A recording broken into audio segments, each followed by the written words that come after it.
masih bersama Eko The Explore. Kita dengarkan bincang-bincang kita. Pak, saya mau nanya nih.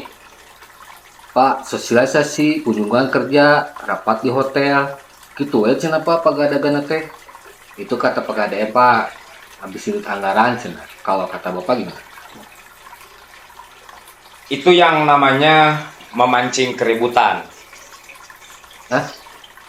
Ketika seorang gubernur itu menyindir para anggota DPR atau para legislatif, walaupun itu benar adanya, tapi itu pasti menyinggung.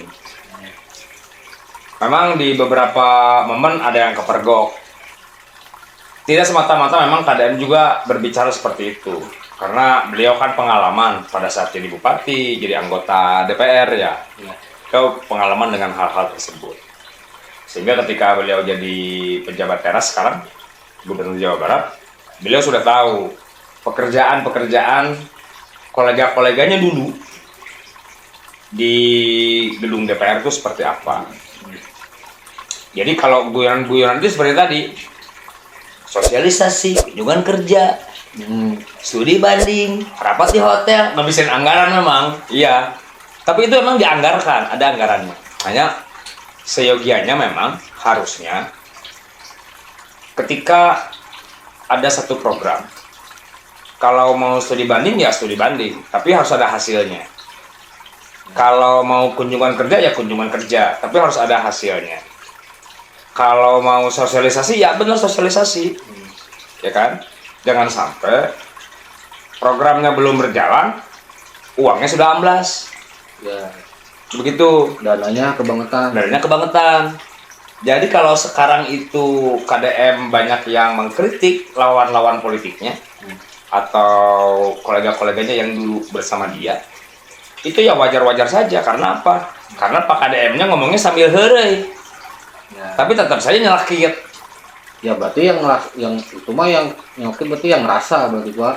Kan kalau yang kerjanya bener mah ya udah menurut. Oh iya, kalau itunya mah betul, betul. Justru kelihatan kan kalau yang kebakaran jenggot tuh berarti lah harus pertanyain kan ngapain kesinggung segala, ya kan? Ya makanya kan kalau jadi pejabat itu atau pemimpin rakyat itu harus berhati-hati dalam bersikap, dalam berbicara, dan dalam bertindak. Ya. Jangan sampai apa yang dia perbuat itu baik dan benar, tapi tetap seolah-olah tidak baik dan tidak benar. Kan itu tergantung perspektif bagaimana cara orang memandang. Ya. Bisa saja perbuatan Pak KDM membantu rakyat yang seperti jor-joran seperti sekarang, itu membuat beberapa pihak tidak suka. Apakah dilihat dari sisi ketenarannya, Pak KDM jadi terblow up, namanya jadi bagus ya di mata masyarakat, ataukah karena dia jadi dengan seperti terpaksa dan gitu ya. Kan juga di beberapa momen ya Pak KDM pernah bilang ke staf-stafnya itu atau ke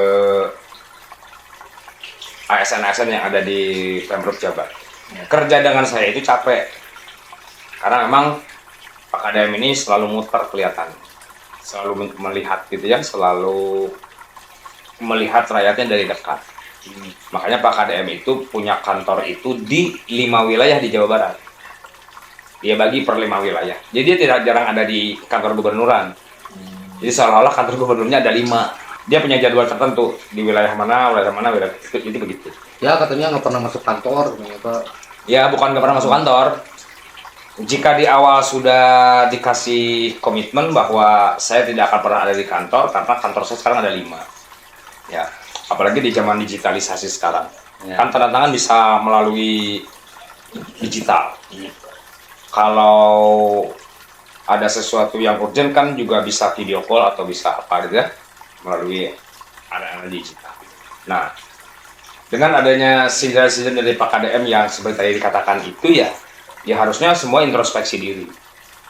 Anggota DPR pun introspeksi, semua ASN di Pemprov juga introspeksi. Sebetulnya harus apa sih yang dilakukan? Ya kan harusnya introspeksi kan, Iya. bukan malah jadi Jangan jadi nyinyir. malah jadi ngegerutu gitu kan. Ya. Ya. Masa mental seorang anggota DPR cuman dikatain begitu melempem, Ambek. oh, kayak anak TK aja gitu kan. Berarti Ya. benar kata Gus Dur dong, kata Ya. kayak anak TK. Ya kayak anak TK, KDM-nya juga harus introspeksi. Siapa tahu pembicaraan-pembicaraan dia itu menyinggung kepada orang lain. Walaupun pembicaraannya itu misalnya tidak ada di forum resmi. Kan itu rajin di Oh, di sosmed ya. Jadi memang harus berhati-hati. Jadi menurut Bapak kurang bijak juga Pak Didi. Ya. Menurut saya kurang bijak juga ketika menyinggung anggota-anggota yang lain atau yang kedudukannya itu setara sama dia, itu di blow up di medsos. Oh, iya. Jadi rasanya kurang bijak. Kalau mau juga internet aja gitu. Kalau bisa, kalau mau diskusi, Ya. tidak di blow up media hal-hal yang seperti itu. Gitu Kecuali ya. kalau udah fix kasus gitu baru ya. Beda lagi kalau ada kasus, beda lagi. Kalau kasus itu beda. Berandai-andai gitu. Kalau misalkan anggota DPR dinadain gitu kata Gus Dur itu udahlah dibubarin aja DPR tuh kata Gus Dur kan bilang begitu. Ya. Itu gimana Pak? Ya itu melanggar undang-undang. Enggak, maksudnya bisa diambil alih sama siapa kah? Bukan dibubarkan DPR-nya, tapi mungkin direformasi. Reformasinya tidak hanya organisasi, reformasi mental juga. Ini mental nih harus direformasi. Jadi mentalnya itu jangan mental cuan, Iya kan? ya kan? Jadi mentalnya itu mental bagaimana kita harus membantu rakyat kita. Mentalnya harus itu. Kan mereka orang-orang pintar, orang pandai itu. Ya, jadi mereka harus bisa mengambil pelajaran untuk apa saya dimasukkan seperti ini dan apa yang harus saya lakukan pada saat saya sudah terjun ke lapangan. Itu tergantung kembali ke partai politik. Ya. Bagaimana seseorang itu memahami fungsi partai politik. Bagaimana seseorang itu memahami partai politik yang dia masukin. Harus apa yang dia lakukan. Kalau asal-asalan, hanya asal jadi anggota DPR saja melalui partai politik tertentu gitu, ya kualitas DPR-nya nanti dipertanyakan. Oh, berarti partai juga harus benar-benar Menseleksi. menseleksi ya, Betul. Pak? Iya. Dia pun harus selektif. Oh, berarti sebetulnya ujung tombaknya di partai. Ujung berarti, tombaknya Pak. partai. Bagaimana dia menselek atau memilah dan memilih anggota partainya yang akan duduk di DPR. Itu. Jadi partai kuncinya. Intinya di partai. Kalau partainya bagus, bagus dia.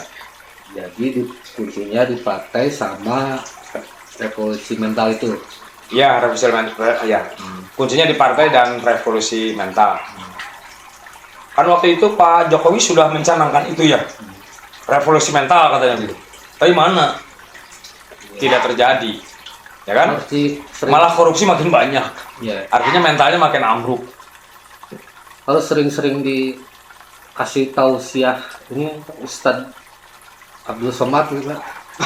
Harus sering dipuji sama KDM. Ayo sia buru, ayo sia buru. Panjang teing birokrasinya. Ya. Nanti Pak KDM salah satu yang harus dijaga ya. KDM Barang langka nih Pak. KDM salah satu contoh dari seseorang yang bertanggung jawab dan seseorang yang memperhatikan rakyat. Oh, jadi Bapak nggak setuju kata Gus Dur harus dibubarin gitu ya? Bukan masalah setuju tidak setuju, tapi kalau dibubarkan apa yang harus kita lakukan? Jadi partai politik berperan penting dan berperan besar. Ini menurut Bapak kesimpulannya Pak Deddy itu berkata begitu bagaimana? Pak Deddy melontarkan kata-kata seperti itu karena dia melihat kenyataan dan fakta yang dia temui di lapangan. Dengan kata-kata itu diharapkan semua melakukan introspeksi dirinya dan merubah dirinya. Dan dia harus memahami apa yang harus mereka lakukan di jabatan atau di tingkatan-tingkatan yang mereka duduki sekarang. Dibutuhkan kebijakan-kebijakan yang strategis dari anggota DPR untuk membantu pelaksana tugas di bawahnya atau dalam hal ini yang melaksanakan undang-undang yaitu Pak Gubernur dan jajarannya supaya lebih mudah untuk berinteraksi dengan rakyat, untuk membantu mereka dengan tidak mengenyampingkan prosedur. Jadi bekerja dengan hati nurani lah gitu Pak ya. Jadi bekerja dengan hati nurani lah. Iya. Betul. Sip. Oke.